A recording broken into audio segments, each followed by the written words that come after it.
Good morning, YouTube. Okay, this video is about doing your research on the items that you've got and being thorough and spending that bit of extra time and effort really trying to find out exactly what you've got and working out the best way of selling it. And this is a great example I have of exactly that. Yesterday I was going through a load of stock I've got here in the office and assessing what price I was going to put it on at my buy it now. And I had a bag full of these Teenage Turtle figures that I picked up about a month ago. And what I tend to do when I pick stuff up, if I go out on and spend a day at the car boot sale, I'll come back. Anything that I'm not really sure of what I've got, I tend to do a quick search and just see if I've got anything special. I couldn't find any dates on these easily. Either they were too obscure or that I couldn't see any at all. And the only one I could read a date on was this one. It said 2006. And I made an assumption that because this wasn't very old, it's only 2006, it's not what I would call vintage, that it wouldn't have any value. And I couldn't see any dates on these, and they didn't look particularly different. And I thought, okay, it's all a load of modern stuff. And when I picked it up, it was on a stall with a load of stuff that was also fairly modern. And so I made a load of assumptions and nearly made a big mistake, because I've done a very vague search, Teenage Mutant Turtles figures, and tried to find people that were bundling them. And yeah, prices were all over the place, and the information I was getting from that really vague search wasn't helping me much. So I came to the conclusion it's nothing special. I was going to stick all of these on for a tenner, maybe 12 quid. I paid £3, so that wouldn't have been terrible. But something was telling me last night, have a closer look. So I got out my trusty magnifying glass and had a look. And these ones that I couldn't find a date on at all before, I managed to find a date right at the bottom of the shell. There's a little panel. You might be able to see something just glinting there. There's a whole panel of writing there, and it does have a date. And these are 1988. So that's pretty vintage, really. And I looked up Teenage Turtles figure 1988, and that caught my attention because people were managing to get fairly good money on these, like £6–7.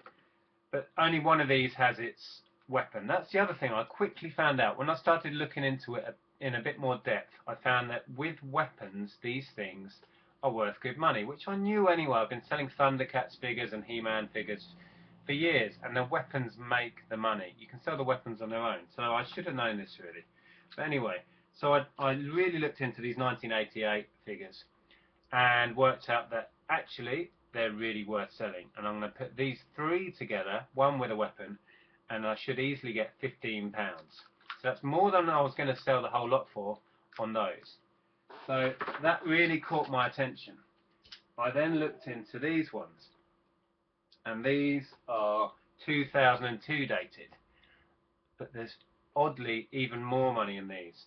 Perhaps they weren't as big in 2002, so these sold in smaller numbers. That's probably why. And in the bottom of the bag there was loads of these weapons, so I spent the time to work out which turtle goes with which weapon and put them all together. And these with their weapons are really sought after. It really surprised me. People were getting up to £10 each per figure. I'm still going to do these as a bundle. I learned that there are 4 turtles. I didn't kind of realise that how many there were, and I've got a set of all 4.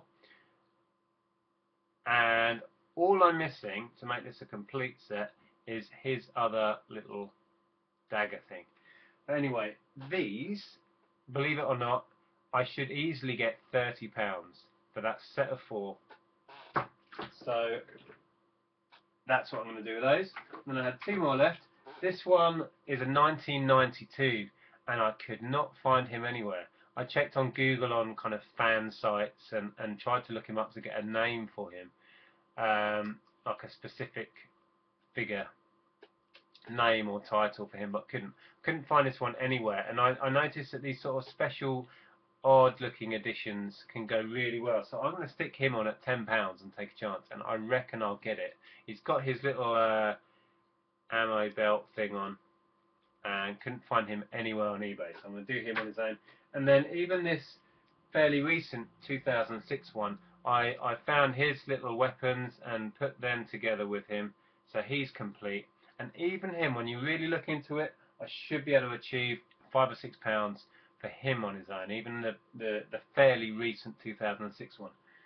So after I'd spent that bit of time really looking into it and refining my searches, doing lots of different completed listing searches and finding out the success other people had had, I realised exactly what I had and found out the best way of selling them, putting all the weapons with them, really maximise their value. So what I was going to just bundle on at £10 or so, I'm now going to get £60 plus back. Now I've sorted it into its lots, I've refined what I've got by adding the weapons, and I know exactly the best way of listing it. So there's a lesson there that, you know, take your time researching the stuff you've got and really look into it. I nearly missed out on some really good profit there because I was being lazy and not looking into it enough. So yeah, research pays is what I'm trying to say. So yeah, just a quick one. If you've not watched me before, my name's Nick and I'm a full-time eBay reseller. This is what I do to earn my living, and I'm just here on YouTube making these videos, trying to help people out really, and sharing my knowledge of buying and selling stuff to make money on eBay. So thanks for watching. Please thumbs up if you found that helpful and you enjoyed it. Subscribe if you want to watch more videos. Thanks for watching, and bye for now.